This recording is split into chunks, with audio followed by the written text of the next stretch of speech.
The phone in your pocket costs you $47,000. Not the sticker price, the real price, the one they engineered you never to calculate. Every 2 years, you hand over $1,200 for a device that depreciates faster than a new car driving off the lot. And you do it because a trillion-dollar corporation spent $9 billion on marketing to convince you that your identity, your status, your very worth as a human being is somehow encoded in the rectangle you carry. But here's the brutal mathematics they pray you never learn. If you took that $1,200 every 2 years and instead dropped into a simple index fund averaging 10% annual returns, in 30 years you'd be staring at over $140,000. From phones alone. That is not an exaggeration. That is compound interest weaponized against you instead of for you. And the phone is just the appetizer.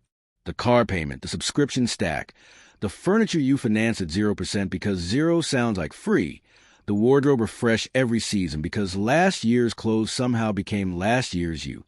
Every single one of these transactions is not a purchase.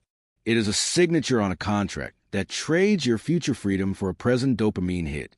You are not buying things. You are buying your way into poverty. And the most insidious part?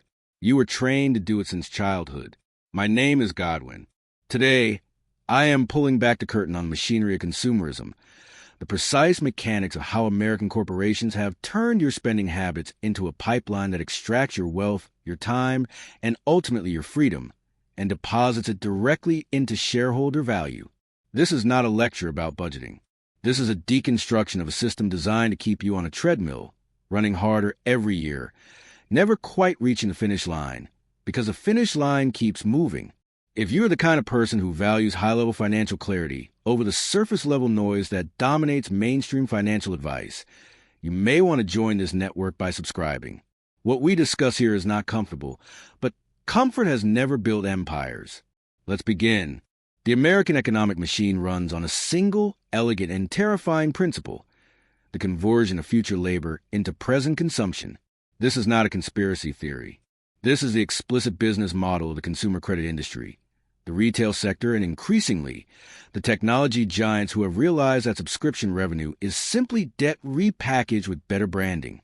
When you finance a $60,000 truck over 72 months at 7% interest, you are not buying a vehicle. You are pre-selling 6 years of your labor to a financial institution in exchange for the right to drive something that will be worth $18,000 when you finally own it. The asymmetry of this transaction is staggering.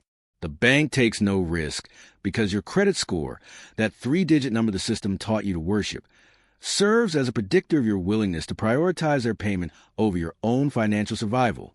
The dealer takes no risk because they were paid the moment you drove off the lot. The manufacturer takes no risk because they have already calculated your psychological vulnerabilities into their marketing budget. The only entity-bearing risk in this entire transaction is you. And the risk you bear is not just financial. It is existential. Consider the true cost of that car payment. $487 per month. The average new car payment in America, as of this recording, that is not $487. That is the after-tax equivalent of roughly $650 in gross income for someone in the 24% federal bracket, which kicks in at around $95,000 for single filers. Add state taxes in California, New York, or New Jersey, and you are approaching $750 in gross income required to generate that single payment. Now multiply by 12 months, by 6 years. The average American will spend approximately $54,000 in gross income to pay for that truck. But we are not finished. The opportunity cost of that capital, had it been deployed into a tax-advantaged vehicle like a Roth IRA or even a taxable brokerage account, would compound over those same 6 years and continue compounding for decades beyond. A 40-year-old who redirects that car payment into investments will have an additional $200,000 or more at retirement. The truck gave you 6 years of transportation. The investment would have given you freedom. Which one did you actually need? This is where we must interrogate the psychology of consumption, because the financial mathematics alone do not explain why intelligent people make these choices. The answer lies in a concept behavioral economists call the hedonic treadmill, the documented human tendency to rapidly adapt to improved circumstances and return to a baseline level of satisfaction. That new iPhone gives you a genuine burst of pleasure for approximately 11 days. Research from the University of British Columbia suggests that major purchases deliver diminishing emotional returns almost immediately, yet the financial obligations they create persist for months or years. You're financing long-term liabilities to purchase short-term emotions. This is not rational behavior. This is addiction wearing the mask of aspiration. And aspiration is precisely the lever they pull. The genius of modern American marketing is not that it sells you products. It sells you identity. Apple does not sell phones. Apple sells membership in a tribe of creative, successful, forward-thinking individuals. BMW does not sell transportation. BMW sells external validation you never received from your father. Restoration Hardware does not sell furniture. Restoration Hardware sells a fantasy that your domestic space will finally reflect the person you believe yourself to be. Every purchase is an identity transaction, and here's the trap. Identity purchased is not identity earned. You can buy the watch a successful person wears. You cannot buy the discipline, the sacrifice, and the strategic thinking that made them successful. In fact, by spending money you have not yet earned on symbols of success you have not yet achieved, you are actively undermining your ability to ever achieve it. The American dream has been hijacked and repackaged as the American purchase. And you are not the customer. You are the product being sold to shareholders. Let's talk about the infrastructure that makes this extraction engine possible. The Federal Reserve has maintained a monetary policy for decades that punishes savers and rewards borrowers, at least superficially. Low interest rates made credit cheap, which sounds beneficial until you realize that cheap credit simply bids up asset prices and consumer goods prices alike, while suppressing returns on conservative savings vehicles. The average American checking account pays 0.07% interest, while inflation runs at 3 to 4% in a good year, much higher in volatile periods. Your cash is melting. The system is explicitly designed to push you toward either spending or investing, and spending is so much easier. It requires no education, no discipline, no long-term thinking, just a signature and a smile. The credit card industry alone extracted over $130 billion in interest charges from American consumers last year. That is not wealth creation. That is wealth extraction. That is $130 billion of American labor transferred from working families to financial institutions. And you participated in it every time you carried a balance.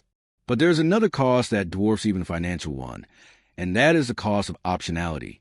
Every dollar committed to debt service is a dollar that cannot be deployed opportunistically. When the stock market crashes, as it does approximately every 7 to 10 years, those with liquidity can purchase assets at generational discounts. Those drowning in consumer debt are often forced to sell assets at the worst possible time, or worse, miss the opportunity entirely. The wealthy understand that liquidity is optionality, and optionality is power. They do not buy new cars. They let you buy new cars and depreciate them for 3 years.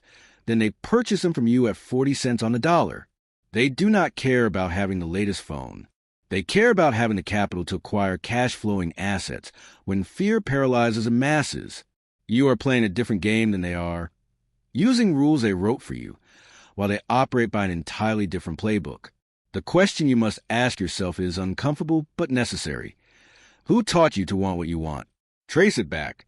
The desire for the new car, the upgraded home, the designer brand, the latest gadget. Where did it originate? Was it an authentic expression of your values and priorities? Or was it implanted through thousands of hours of advertising exposure starting before you could read? The average American child sees over 3,000 advertisements per day across all media. By the time you reach adulthood, you've been subjected to millions of carefully engineered messages designed to create desire, to manufacture dissatisfaction, to convince you that you're not enough as you are, but could be if you simply purchase this one thing. You believe your preferences are your own. They are not. They are the product of a multi-trillion-dollar influence machine that has been programming you since birth. And every time you swipe your card, you are not exercising free will. You are executing code someone else wrote. The path out of this trap is not deprivation. It is substitution. The hedonic treadmill works in both directions. Just as you adapt to purchases and return to baseline, you also adapt to their absence. The discipline of delayed gratification, practiced consistently, stops feeling like sacrifice and starts feeling like power. The money you retain becomes optionality. The optionality becomes opportunity. The opportunity becomes wealth. And wealth, true wealth, is not the accumulation of things. It is the accumulation of choices. The wealthy do not work because they have to. They work, if they work at all, because they choose to. That is freedom. That is what you are trading away every time you finance depreciating assets to impress people whose opinions do not matter. The practical application of this understanding requires you to perform an exercise I call the future self audit. Take every recurring expense, every payment plan, every subscription in your financial life, and calculate two numbers. First, the total lifetime cost of that expense at its current rate over 10, 20, 30 years. Second, the opportunity cost. What that same capital will become if invested at historical market returns over the same period. The numbers will horrify you. That Netflix subscription is not $10 a month. Over 30 years at 10% returns, it is $23,000. That is not moralizing about entertainment spending. That is mathematical reality. You get to decide if the trade is worth it. But you only get to make a real decision if you understand the true terms of the exchange. The American system is not designed for you to become wealthy. It is designed for you to become a reliable monthly payment to someone who is. Your employer pays you just enough to keep you working, and the consumer economy extracts just enough to keep you needing to work. It is an elegant trap, a closed loop that converts your life hours into corporate revenue with remarkable efficiency. Breaking out requires seeing the prison, understanding its architecture, and systematically dismantling your participation in it. It requires treating every purchase not as a transaction, but as an investment decision, asking not what do I get, but what do I become? It requires building systems that automate wealth accumulation before consumption has a chance to intercept your income. It requires, ultimately, deciding that your future freedom matters more than your present comfort. This is not a popular message. The entire economy depends on you rejecting it. Every advertisement, every financing offer, every limited time promotion is a small battle in a war for your financial future. Most people lose without ever knowing they were fighting. The question I leave you with is the only one that matters. When you look back on your life from the vantage point of old age, will you be grateful for the object you accumulated, or will you wish you had accumulated options instead? The phone will be forgotten. The car will be crushed. The clothes will be rags. But the freedom you could purchase with that same capital would have compounded into something that no material possession can provide.